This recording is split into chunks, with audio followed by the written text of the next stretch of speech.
minute late, as happens a lot. Let me know if you can see me and hear me with a 1 inside the chat. Let's see who we got on. We had getting on for 100 people last week. I think that was on the hot seat. Was it the Q&A? One of the two. So let me know that you can see me and hear me, guys. I think it might have been the Q&A, but I think the hot seat's better. So let's see who we got. Olga J, Lily. Is it Lily? Lily, yep. Tahoe, Emma, SU Seal Beach. Erica's here, of course. Erica's here. We love Erica. Who else have we got? Let me know. I want to see everyone inside the chat, guys. I want at least, I don't know how many people are live, but there must be at least 5,000 people here. At least. My pool's here. That's good. Who else have we got? Let me know inside the chat. Good to have me. Did I go anywhere last week? Was I live last week? I can't remember. I can't remember yesterday. So what we're going to do, guys, is I'm going to invite someone who's been with us a little while. He probably feel a bit rushed because normally I give a little introduction, but I didn't even have time for that today. Turn that round. So I'm going to give... Gwen's here. Storybook 675. What an amazing name. That's a strange name, but it must be your real name. Storybook 675. Fantastic. Now I'm going to change my name. I might call if I have another son or daughter, I might call them Storybook 676. Just because I'm a bit weird. But anyway, we're set up. So guys, we've got a special guest today, okay? This guy's been with us quite a while. I was hoping for more people. Where's my Christmas hat? Someone's asked me, but funnily enough, funny you should say that, Eric. So I'm going to bring my special guest on. Matty, you are now live. Hello. And Matty is wearing a Christmas hat. No, I have got a Christmas hat. There you go. Matty, how are you, mate? I'm good. How are you, Wayne? I'm all right. A bit rushed and a bit behind, but it happens. Nice to have you on, mate. This is the first time we've ever done one of these, I think. I think, for hot seat. Yeah, definitely. First time you've done the hot seat. Not the first time you've done one of these, because I've been watching you live lots lately. No. Did you see me today? I don't know if that came through. That was walking the dog. Oh, okay. Yeah, I did actually. You done two, didn't you? Part 1 and part 2. That's right, yeah. Oh, okay. I did see them actually whilst I was flipping about. So tell everyone a little bit about yourself, mate. What you do, where you come from, what the hell is that behind you on the wall? What football team is that? I don't even know. That's not a football team. That's why I don't even know then. That's right. That's not a football team. That's right. I'm Matt Plummer. Those of you people that know me or might have heard of me or might have connected with me through Messenger or another communication means. Right, behind me is the London Marathon shirt. Wayne, it's not a football shirt. Oh, it's a London Marathon shirt. That's the 45 years of doing the London Marathon.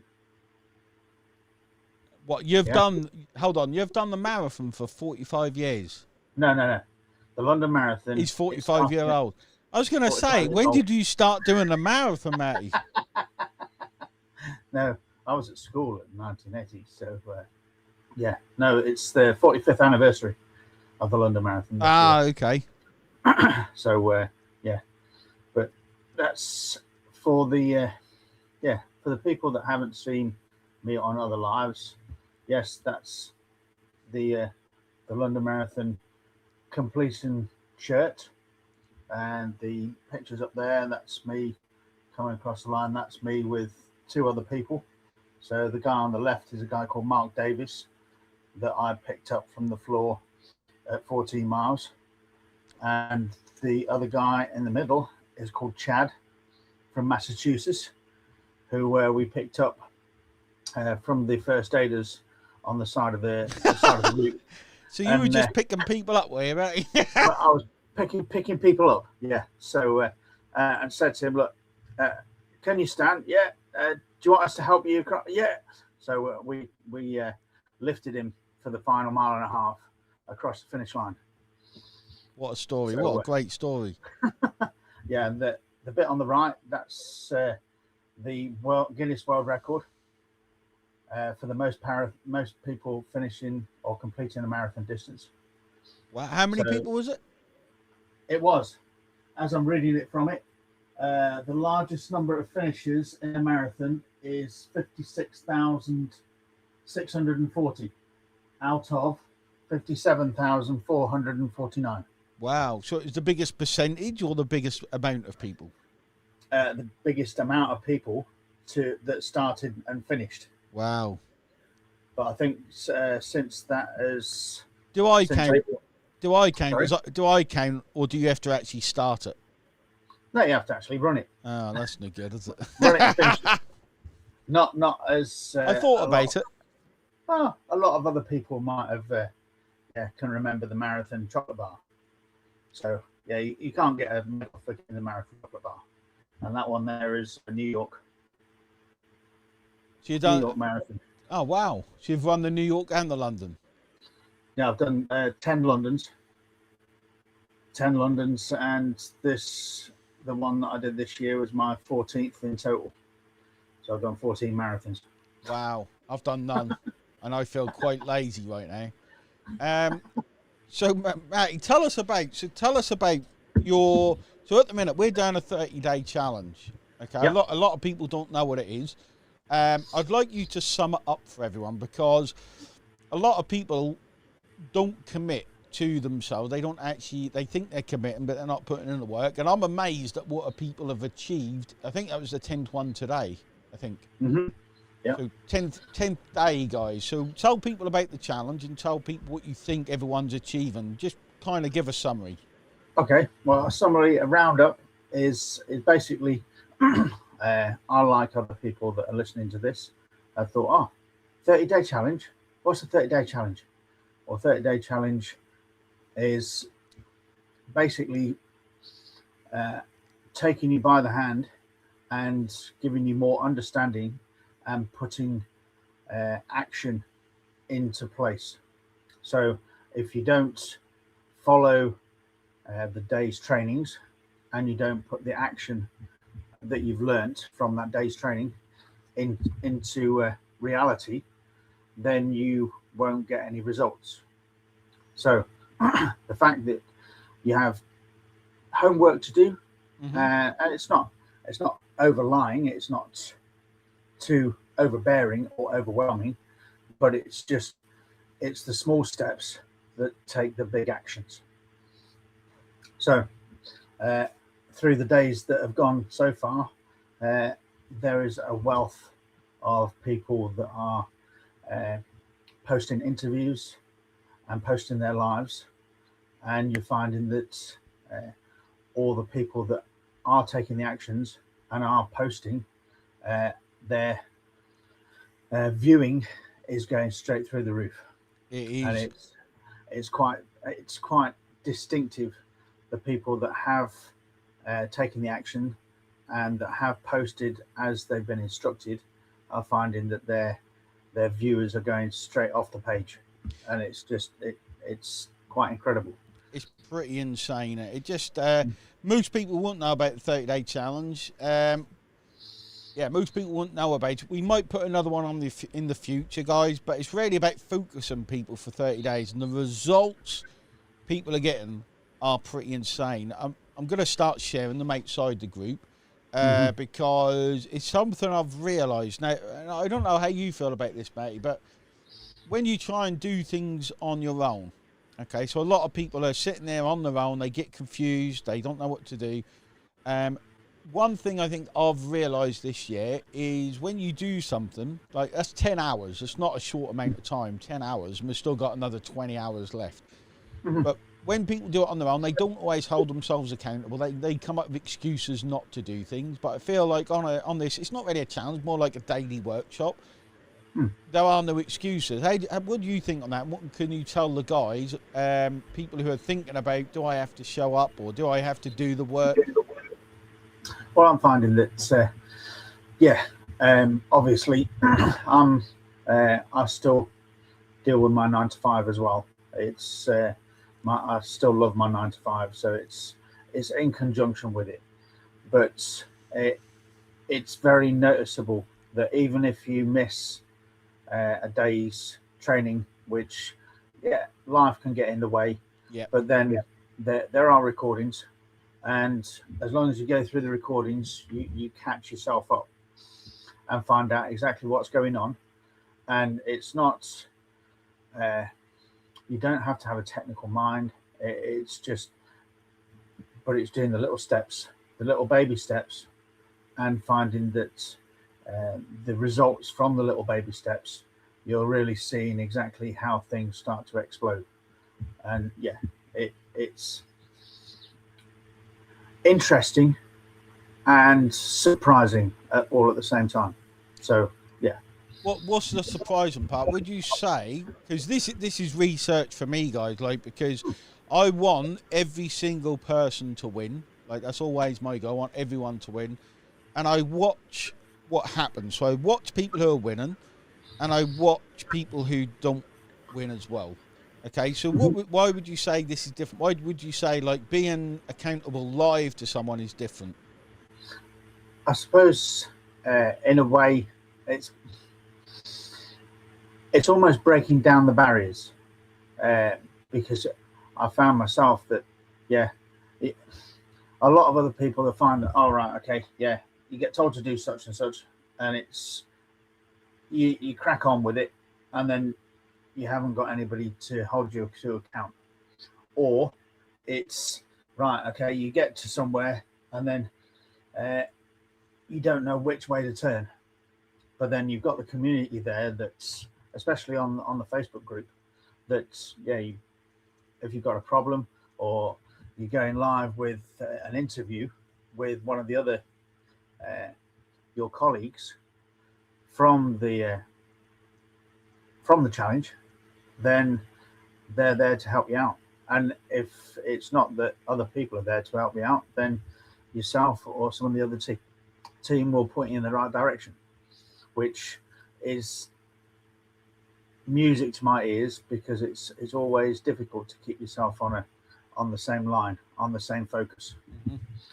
So I think a lot of the time when you do it on your own, you're second guessing yourself, and that leads to confusion, and then you kind of stop like working, because a lot of this stuff that I do, I found out myself. A lot of it, I kind of just done loads of different things, and this just allows you to lean on someone that's actually doing it, which I think is quite unusual.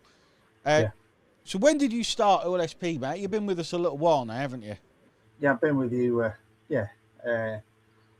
about 12, 18 months, something like that. Is that all? That feels like a lot longer than that. No, I know. It's just, I think it is.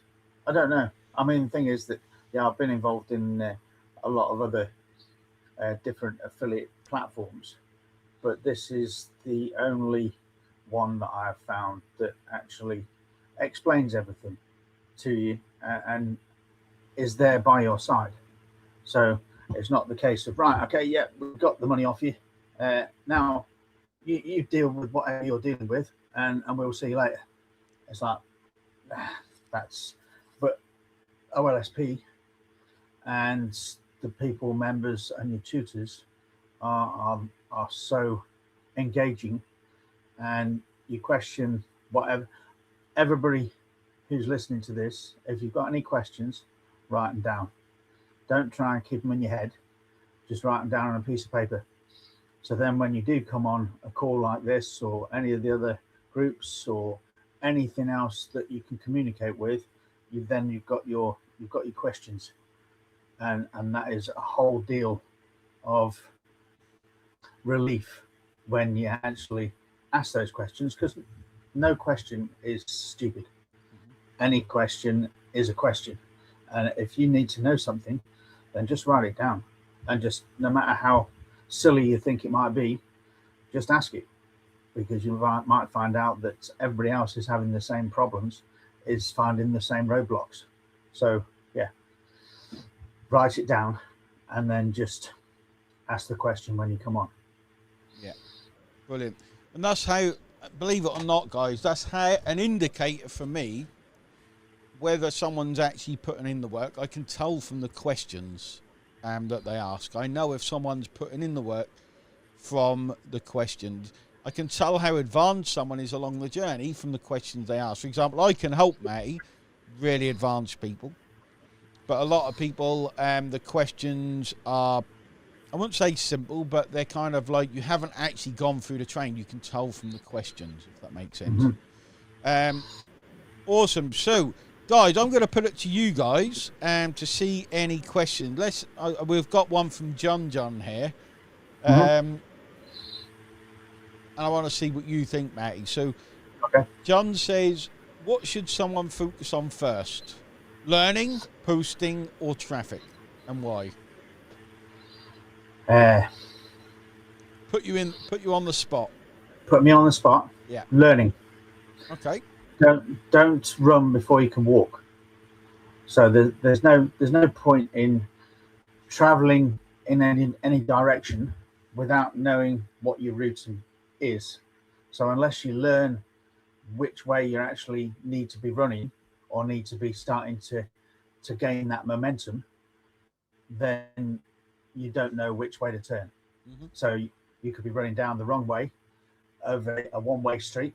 You could be just going down a rabbit hole, in which loads of people, everybody that's listening on here, will understand when you say, right, okay, well, I'm stuck down a rabbit hole. So you think you're going the right way, and you carry on going, think you know about it, carry on going, and then you get to a roadblock.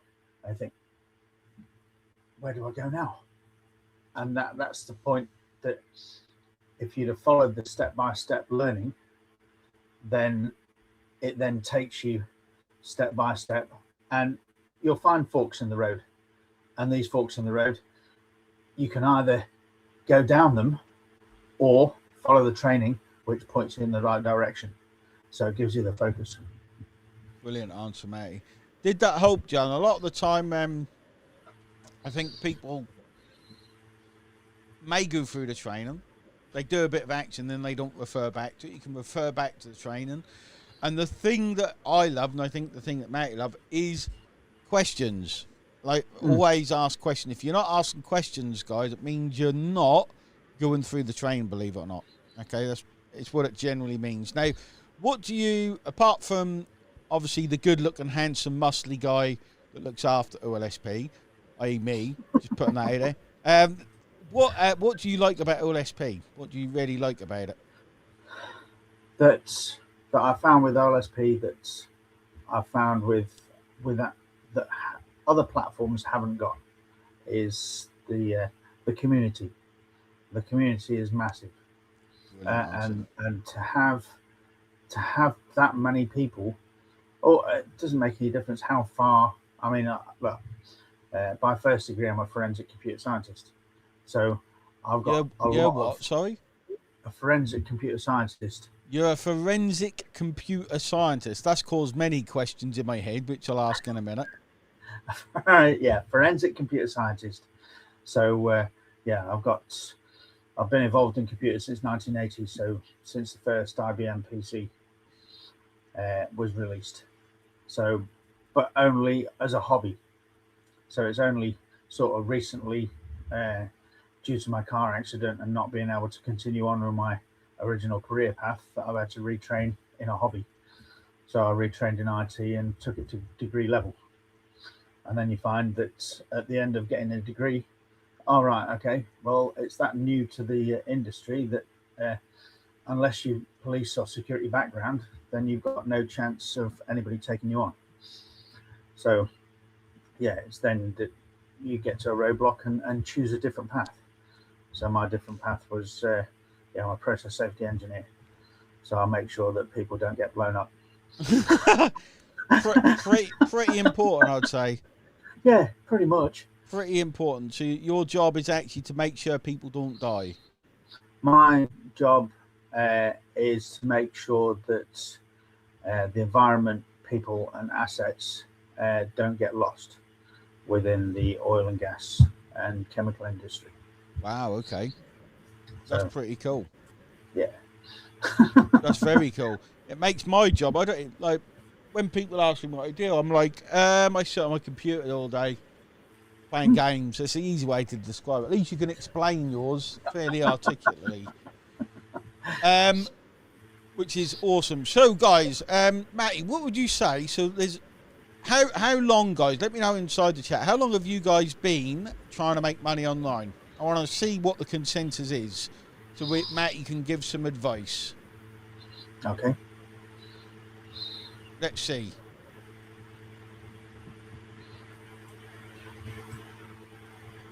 See what people have got to say. Let's have a look.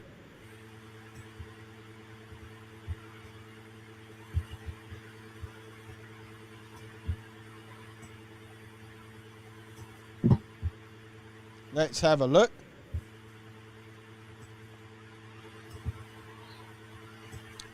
One year says SU. A few years says Michael. Let me know inside the comments, guys. Yeah. Wow. Since 1996. You've done it as long as I have. I don't even know how long I've done it. Probably not that long. 3 years? That was the year that I had my car crash, 96. Was it? So, yeah. Well, I was a passenger in a car crash. So, yeah. Rebirth. Reborn at 22.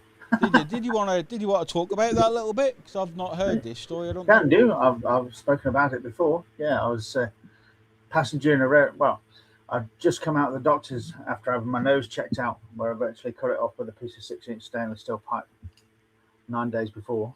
There's a scar down there. And basically had my nose cut off. So went into the doctor's and had it all plastic surgery to put it all back together. And I'd just come out of the doctor's after having that checked out to make sure that the repair had gone as it should have done. I got into a friend's car outside the doctor's, and then apparently it was an icy night. We set off on the main road, hit a curb, spun 360 on the opposite side of the road, stopped. We were stationary, perpendicular to the traffic. So there was a hill in front of us. So car traveling over the hill said that he couldn't avoid us, hit my side of the vehicle. Wow. So the passenger seat, when we still strapped in, it was wedged behind the driver's seat. Took him an hour and 10 minutes to cut me out of the wreckage. So I sustained central dislocation of my left hip. So my left leg bone was smashed straight from my hip joint. Smashed my pelvis in 17 places. What was left of my pelvis shoved straight through my diaphragm. Tear my bladder, spleen, kidney, and punch in both lungs. On top of that, fractured skull. Full head injury coma for 16 days.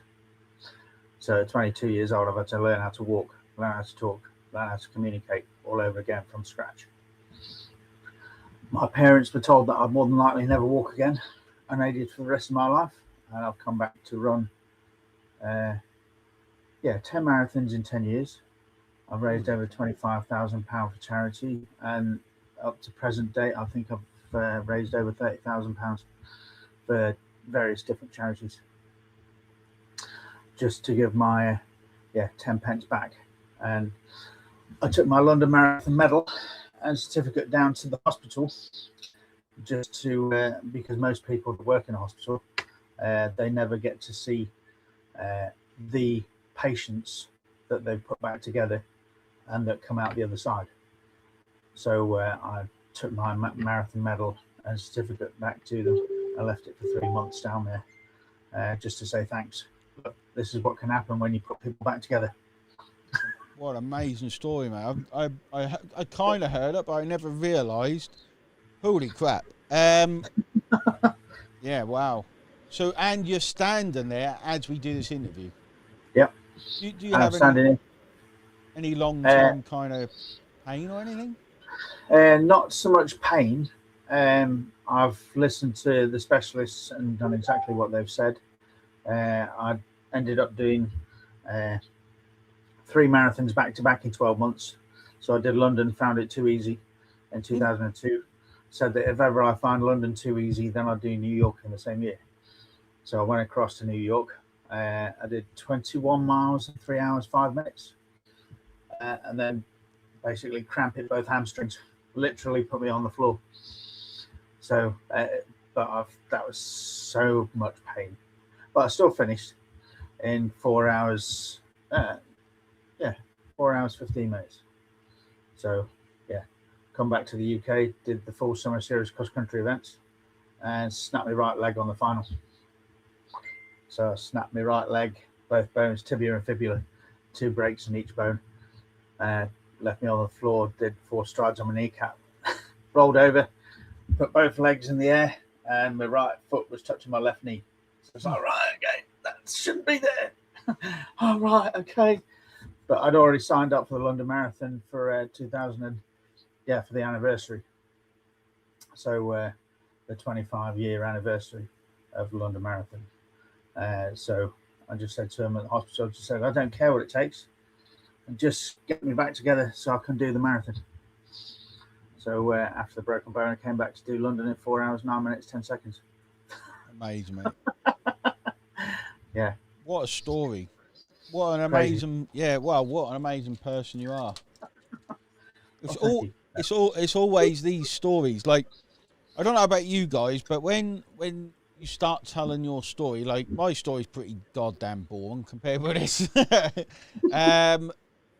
But it really makes you feel stuff. And I don't know if you guys watching it, but all of a sudden I just found myself completely captured by it, completely taken away with that story.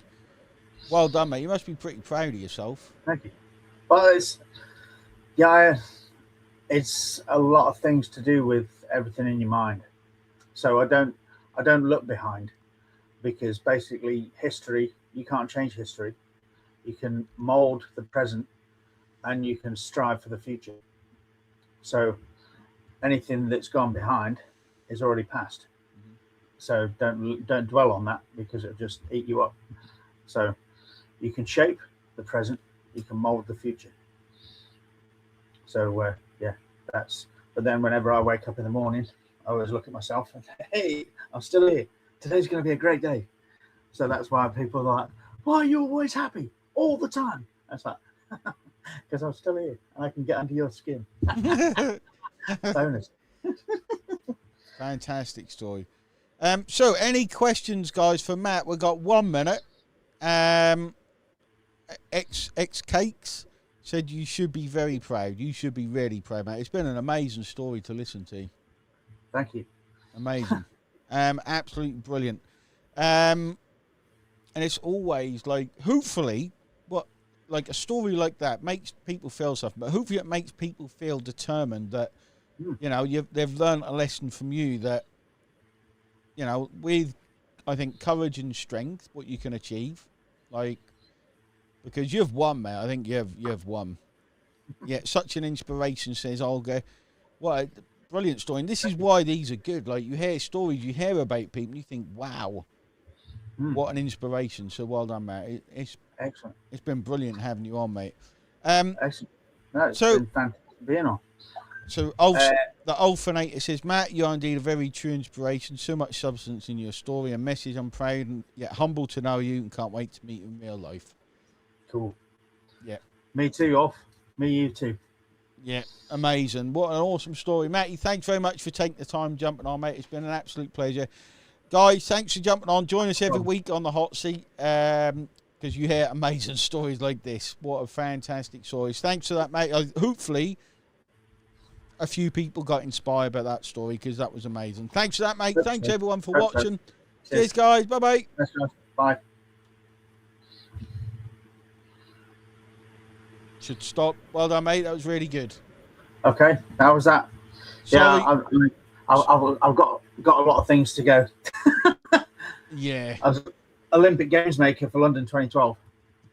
Nice, mate. Good. Well done, mate. That was brilliant. You've done really well, mate. Really, really well.